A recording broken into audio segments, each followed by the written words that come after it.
The thunderous crack of breaking wood shattered the peaceful afternoon silence as Violet Blackwood's wagon careened off the side of the treacherous mountain pass. Her terrified scream pierced the air, mingling with the panicked whinnies of the horses as the vehicle tumbled down the rocky embankment. In that horrifying moment, everything she owned, everything she had left in this world went crashing toward the canyon floor below. Wyoming Territory, 1878. The unforgiving wilderness had claimed many lives, and Violet feared hers would be next. The wagon lurched to a violent stop against a sturdy pine, the impact throwing her against the wooden side. Pain exploded through her ribs as splinters showered around her. The world spun, a kaleidoscope of blue sky and brown earth visible through the shattered wagon cover.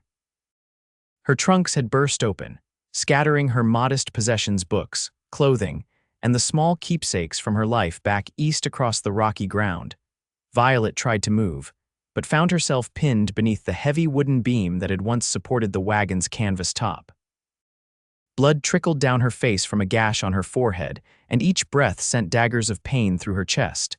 The horses were gone, having broken free in the chaos. She was alone, trapped, and miles from the nearest town. "Help," she called, her voice barely audible even to her own ears. "Please, someone help me." The sun beat down mercilessly, and Violet began to fear that no one would come. She had left Independence with such high hopes, determined to make a new life for herself as a schoolteacher in Silver Creek. Now she wondered if she would ever reach her destination. As consciousness began to slip away, she heard the pounding of hooves. A shadow fell across her face, blocking the harsh sunlight. "Madam, can you hear me?" A deep voice, rough around the edges but gentle in tone, called to her. Violet forced her eyes open, squinting against the light. A tall figure stood silhouetted against the sky, his broad-brimmed hat casting his face in shadow. I'm trapped," she managed, her voice a hoarse whisper. The man moved quickly, assessing the wreckage with practiced eyes. "Hold on, I'll get you out of there." She heard him moving around the wagon, felt the structure shift as he tested its stability. Then he was beside her, his strong hands carefully removing debris from around her body. "This beam's got you pinned good," he said. "I'm going to lift it, and I need you to slide out if you can. You ready?" Violet nodded weakly. The man braced himself, muscles straining as he lifted the heavy beam. With a surge of desperate energy, Violet pulled herself free, crying out as pain shot through her ribs. In one fluid motion, the man was beside her, gathering her into his arms. She felt herself being lifted, cradled against a broad chest that smelled of leather, horses, and the wild open plains. "You're safe now," he said, his voice a reassuring rumble as he carried her away from the wreckage. "You're mine to protect." Looking up, Violet finally saw her rescuer clearly. Sun-bronzed skin, weathered by years in the saddle, piercing blue eyes that seemed to see right through her. A strong jaw shadowed with several days' worth of beard. He was every inch the frontier cowboy, from his worn leather chaps to the revolver holstered at his hip. Who are you?" she asked. "Name's Rhett Vance," he replied, setting her down gently in the shade of a large pine tree. "Foreman at the North Star Ranch, and you, Miss Violet Blackwood," she said, wincing as she tried to sit up straighter. "I was on my way to Silver Creek. I'm to be the new school teacher there." A smile flickered across Rhett's face, softening his hard features. "Silver Creek, that's just 10 miles from the North Star." He knelt beside her, examining the cut on her forehead with surprising gentleness. "You're hurt pretty bad, Miss Blackwood. That wound needs cleaning, and I suspect you've got some broken ribs." "My things," Violet said, glancing back at the wagon. "Everything I own is in that wreck." "We'll salvage what we can," Rhett assured her. "But first, let's take care of you. My camp is just over that ridge. I've got supplies there, and you need rest." Rhett's horse, a magnificent black stallion, stood patiently nearby. With careful movements, Rhett helped Violet to her feet, supporting her weight when her legs threatened to give way. "I don't think I can ride," she admitted, embarrassed by her weakness. "You won't have to," he said. "I'll hold you." Before she could protest, he had lifted her onto the saddle, then swung up behind her. One strong arm wrapped securely around her waist, holding her steady against him as he guided the horse away from the crash site. "What brings you out to these parts alone, Miss Blackwood?" he asked as they rode. The frontier's no place for a woman traveling without protection. Violet bristled despite her pain. I'm perfectly capable of taking care of myself, Mr. Vance, or at least I was, until my wagon driver abandoned me in Cheyenne after taking half my money. She sighed. I hired another man there to take me to Silver Creek, but he was drunk more often than sober. Today he took a curve too fast and, well, you saw the result. And the driver jumped clear when the horses bolted. Last I saw, he was running down the mountain like the devil himself was chasing him. Rhett's arm tightened slightly around her waist. Coward, he muttered. Leaving a lady to die. Not everyone has your heroic tendencies, Mr. Vance, Violet said, attempting a light tone despite the pain that made each breath a struggle. Not heroic, Miss Blackwood, just decent. The simple statement carried the weight of absolute conviction. They crested a small hill, and Violet saw a modest camp set up in a clearing below. A small fire pit, a bedroll, and a few supplies, the simple camp of a man accustomed to life on the trail. It's not much, Rhett said apologetically as he helped her down from the horse, but it'll do for tonight. Violet stumbled, her legs weak, and Rhett caught her easily, his hands strong and steady on her arms. Thank you, she whispered, suddenly overwhelmed by the reality of her situation. She was miles from civilization, injured with a stranger however kind he seemed. Tears welled in her eyes and she blinked them away furiously. Now, none of that, Rhett said gently, guiding her to sit on his bedroll. You're safe, Miss Blackwood, I promise you that. He moved with efficient grace around the camp, building up the fire, retrieving a canteen of water and a small medical kit from his saddlebags. Kneeling beside her, he dampened a clean cloth and carefully began cleaning the cut on her forehead. This might need stitches, he said, frowning. But I'm no doctor. Best I can do is clean it and bind it until we can get you to Silver Creek. You've done this before, Violet observed, noting his practiced movements. Life out here teaches you to patch yourself up, he replied with a slight shrug. I've had my share of injuries. As he worked, Violet studied him more closely. Rhett Vance was perhaps 30, with laugh lines at the corners of his eyes that suggested a smile came more naturally to him than his current serious expression. His hands, though calloused from hard work, were remarkably gentle as they tended to her wound. How long have you been at the North Star Ranch? She asked, trying to distract herself from the sting of the antiseptic he was applying. Going on 5 years now, he said. Started as a simple ranch hand, worked my way up to foreman last year. You must be very good at what you do. A ghost of a smile touched his lips. I work hard, Miss Blackwood, that's all. Please call me Violet, she said. I think we're past formalities after you've rescued me from certain doom. This time his smile bloomed fully, transforming his face. Violet then, and I'm Rhett. Once her head wound was cleaned and bandaged, Rhett hesitated. Your ribs need binding, he said awkwardly. But Violet felt heat rise to her cheeks. I understand. She gestured to her torn and dirty traveling dress. Perhaps you could turn around while I make myself decent. Rhett nodded, standing quickly and walking to the edge of the clearing, his back to her. With shaking hands, Violet managed to unfasten the top buttons of her dress, allowing her enough room to wrap the bandages Rhett had provided around her ribcage over her chemise. The process was agonizing, each movement sending fresh waves of pain through her body. Are you all right? Rhett called, concern evident in his voice as she gasped in pain. Yes, she replied through gritted teeth. Just give me a moment. Finally, she managed to bind her ribs tightly enough to provide some support. She refastened her dress as best she could, noting with dismay the torn fabric and missing buttons. You can turn around now, she said. Rhett returned to her side, frowning as he noticed her pallor. You need rest, he said firmly, and food. I've got some jerky and hardtack, not much of a feast. It sounds wonderful, Violet assured him. In truth, she was suddenly ravenous, the shock of the accident giving way to awareness of her body's needs. As night fell, they sat by the fire, sharing Rhett's simple provisions. The food revived Violet somewhat, though every movement remained painful. Tomorrow I'll go back to salvage what I can from your wagon, Rhett said as he added more wood to the fire. Then we'll head to Silver Creek. It's a 2-day ride from here, but we'll take it slow. I've imposed on you enough, Violet protested. Surely you have responsibilities at the ranch, nothing that can't wait, he interrupted. Besides, I gave my word. You're mine to protect now until you're safely delivered to Silver Creek. There was that phrase again, the one he'd uttered when he first pulled her from the wreckage. You're mine to protect. Something about the words sent a strange flutter through Violet's chest that had nothing to do with her injuries. Why would you do that for a stranger? She asked quietly.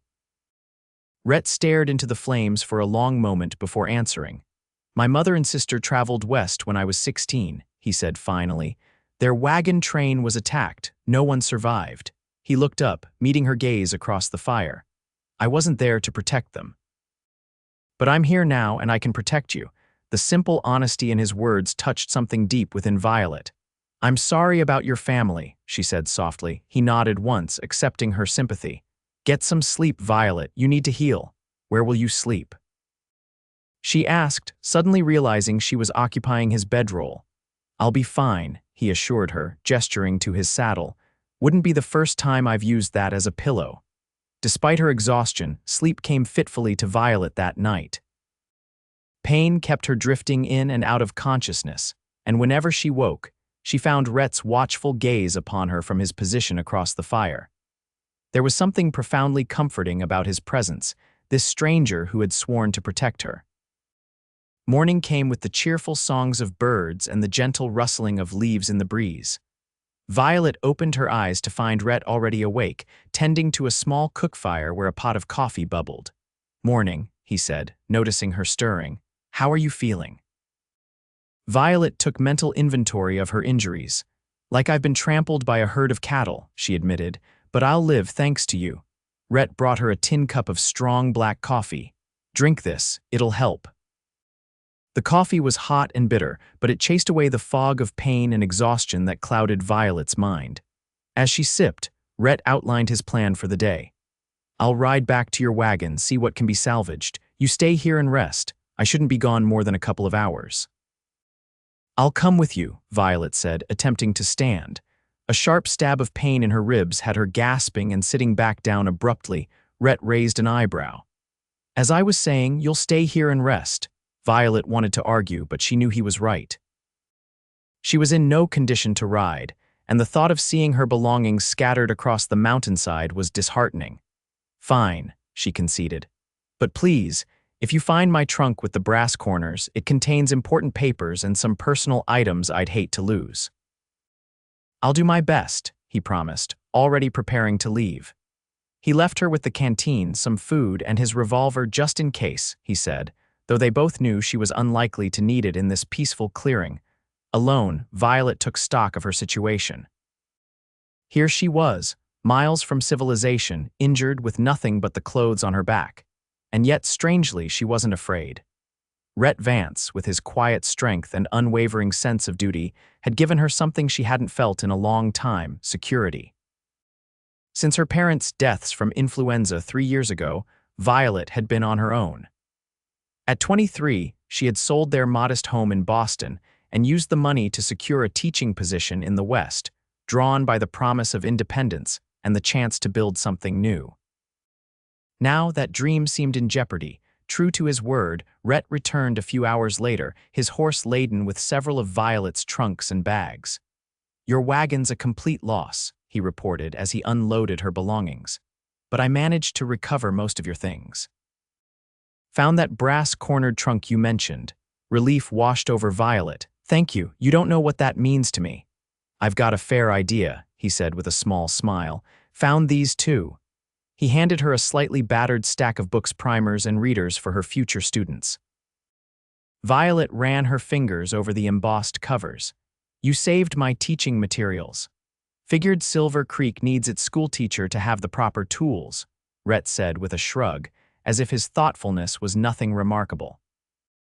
They spent the afternoon sorting through Violet's recovered possessions. Some items were damaged beyond repair, but most had survived the crash relatively intact. Rhett surprised her with his patience as she explained the significance of various books and keepsakes. This was my mother's, she said, holding up a slightly tarnished silver hairbrush. And this, She carefully unfolded a delicate lace handkerchief. Was a gift from my father on my 16th birthday. Rhett listened attentively, asking questions that revealed genuine interest rather than mere politeness. In turn, he shared stories of his own life, his childhood in Missouri, his journey west after his family's death, the years spent drifting from ranch to ranch before finding a home at the North Star. As dusk approached, Violet realized she had spent hours talking with this man she had known for barely a day. There was something about Rhett Vance that invited confidence, a steadiness that made her feel she had known him much longer. "We should start for Silver Creek tomorrow," Rhett said as they ate a simple dinner of rabbit he had caught and roasted. "If you're feeling strong enough to travel," Violet nodded. "I'll manage." In truth, she wasn't looking forward to the jarring pain that riding would bring, but she knew they couldn't stay in this clearing indefinitely. "I'll make a travois," Rhett decided, studying her pale face. "Rig it to my horse. You can ride more comfortably that way." "I don't want to be more trouble. It's no trouble," he interrupted gently. "It's what needs doing." The next morning dawned clear and cool. Rhett had been up since first light, fashioning a travois from branches and the salvaged canvas from Violet's wagon. He arranged her bedroll on it, creating a makeshift bed that would allow her to lie down during the journey. "It's not elegant," he apologized, helping her settle onto the contraption, "but it'll be easier on your ribs than riding." Violet had to admit he was right. Though the travois bumped and swayed as they began their journey, it was far more comfortable than trying to sit upright in a saddle would have been. They traveled slowly, Rhett leading his horse on foot to ensure the smoothest possible ride for Violet. The rugged landscape of the Wyoming Territory spread out around them, towering mountains, lush valleys, crystal-clear streams. Despite her pain, Violet found herself entranced by the wild beauty. "It's magnificent," she said during one of their frequent rest stops. "So different from Boston." Rhett nodded, surveying the panorama before them. "It gets in your blood," he said. "This country, the space, the freedom of it." "Is that why you stay? The freedom?" He considered her question seriously. "Partly. But also because out here, a man is judged by what he does, not who his daddy was or how much money he has. I like the honesty of that." They made camp that evening in a sheltered grove beside a small stream. Violet's strength was returning gradually, and she insisted on helping prepare their simple meal, despite Rhett's protests. "I'm not completely helpless," she said firmly, "and I need to feel useful." Rhett relented, allowing her to clean the trout he had caught while he built a fire. They worked together comfortably, moving around each other with an ease that belied their brief acquaintance. As they ate by the fire, Violet asked the question that had been on her mind all day. "Tell me about Silver Creek. What sort of place is it?" Rhett chewed thoughtfully before answering. "It's a growing town, not as rough as some, not as refined as others. Good people mostly. They've been wanting a proper school for years. And the children, will there be many students? Enough to keep you busy," he assured her. "Ranch kids, townspeople's children. Some of them have never had formal schooling. That's why I came west," Violet said, excitement coloring her voice despite her injuries. "To bring education to children who might otherwise go without." Rhett studied her across the fire, his expression unreadable. "It won't be easy. These aren't Boston children with fancy manners and clean hands." "I don't expect it to be easy," she replied. "Nothing worthwhile ever is." A smile touched his lips. "No, I suppose not." That night, as Violet drifted toward sleep, she found herself contemplating the man who slept a few yards away. Rhett Vance was unlike any man she had met in Boston, straightforward, unpretentious, with a quiet dignity that came from self-reliance rather than social position. There was something compelling about him, something that drew her in a way she hadn't anticipated. They reached Silver Creek late the following afternoon. The town was smaller than Violet had imagined, a single main street lined with wooden buildings, a church steeple rising above the rest. People stopped to stare as Rhett led his horse down the street, Violet still riding on the travois. "Word travels fast in small towns," Rhett murmured. "They'll all know about your accident by supper time." He brought her directly to the doctor's house, a tidy building at the edge of town. "Doctor Andrew Miller was a kindly older man who examined Violet's injuries with practiced efficiency. 2 cracked ribs, a mild concussion, and that gash needed stitches, he confirmed, giving Rhett an approving nod.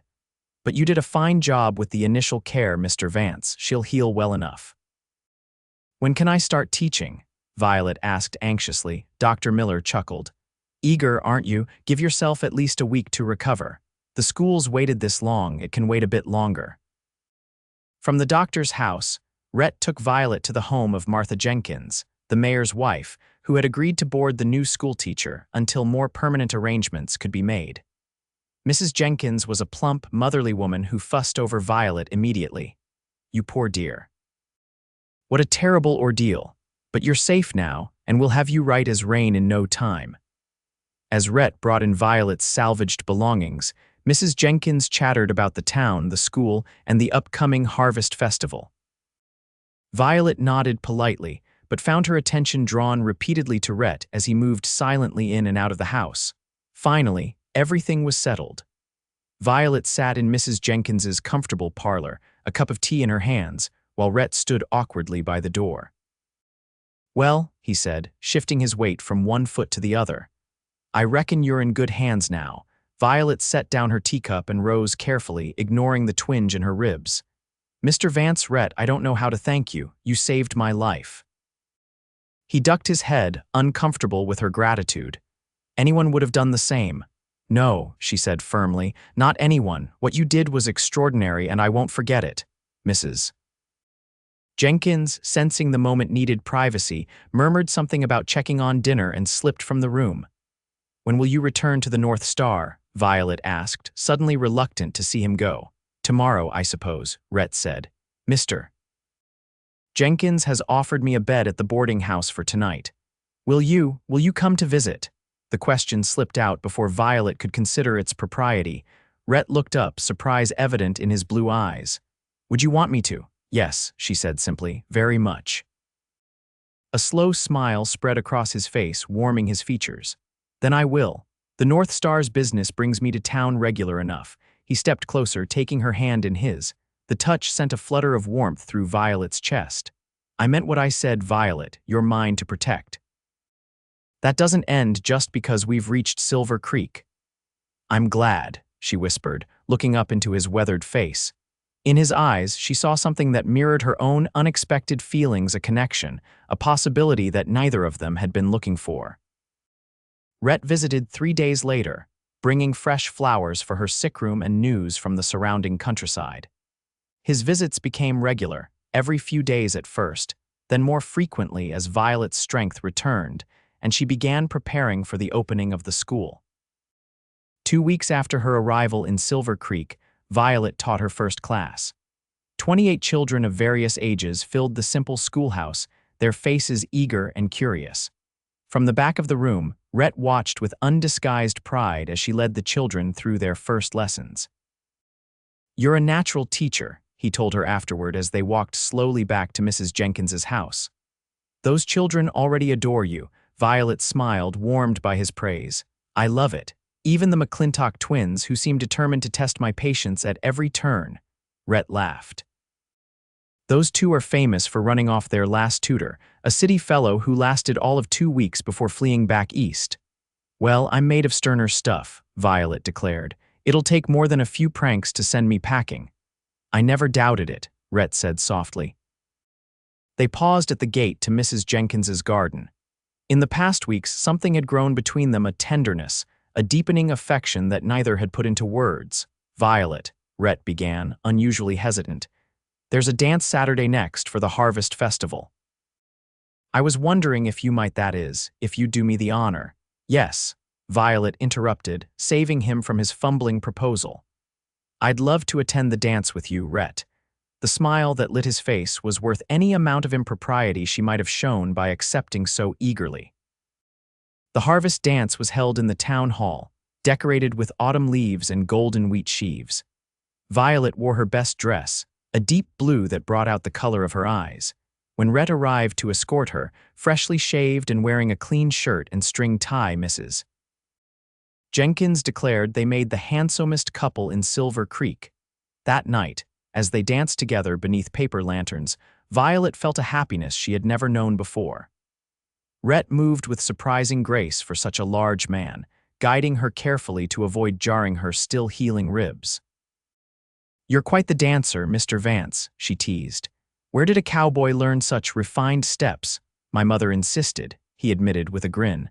"Said no son of hers would grow up without knowing how to properly escort a lady across a dance floor.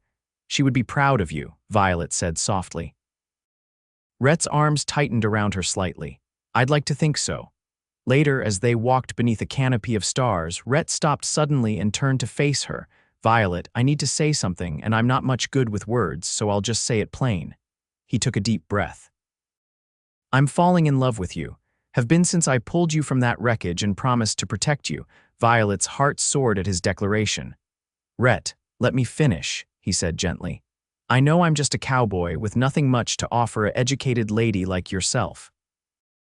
But I've been saving my wages these past years. I've got enough to buy a small spread of my own now. Good land, not far from town." His eyes held hers, earnest and hopeful. "It would mean you could keep teaching if that's what you want." Violet reached up to touch his face, her fingers tracing the strong line of his jaw. "Are you asking me to marry you, Rhett Vance?" "I reckon I am," he said, a smile tugging at his lips. "Though I'm making a mess of it." "No," she whispered. "You're doing just fine." Standing on tiptoe, she pressed her lips to his in a soft, sweet kiss. "And yes, I'll marry you. I love you too." The joy that blazed across his face was like sunrise breaking over the mountains. He gathered her gently in his arms, mindful of her healing ribs, and kissed her properly, a kiss that held all the promise of their future together. Spring came to Silver Creek, bringing with it new life and new beginnings. The little white church was filled to overflowing as Violet Blackwood became Violet Vance on a perfect April morning. The schoolchildren formed an honor guard, tossing flower petals as the newlyweds emerged into the sunshine. Their home, a sturdy cabin on Rhett's new ranch just 3 miles from town, waited for them, furnished with a mixture of Violet's salvaged possessions and wedding gifts from the townspeople. It wasn't grand, but it was theirs, and as Rhett carried his bride across the threshold, Violet knew she had found what she had been seeking when she journeyed west, not just independence, but love, security, and a true partner. "Welcome home, Mrs. Vance," Rhett said, setting her gently on her feet in their new parlor. Violet looked around at the simple room. Warmed by afternoon sunlight streaming through the windows, Rhett had insisted on making extra large so you can see to read your books proper. On the wall hung the map of the United States she used for teaching, and beside it, a charcoal sketch a talented student had made of the Wagon crash site, a reminder of where their story had begun. "It's perfect," she said, turning back to her husband. "Everything is perfect." Rhett took her hands in his expression serious. "I meant what I said that first day, Violet. You're mine to protect, always." "And you're mine," she replied, reaching up to touch his beloved face, "to love and to cherish all the days of our lives." As the sun set over the Wyoming mountains, casting golden light across their new home, Rhett and Violet Vance stood together at the beginning of their shared journey, a journey that had begun with a wagon crash and a promise of protection, and would continue through all the joys and challenges that lay ahead, bound by a love as vast and enduring as the frontier itself.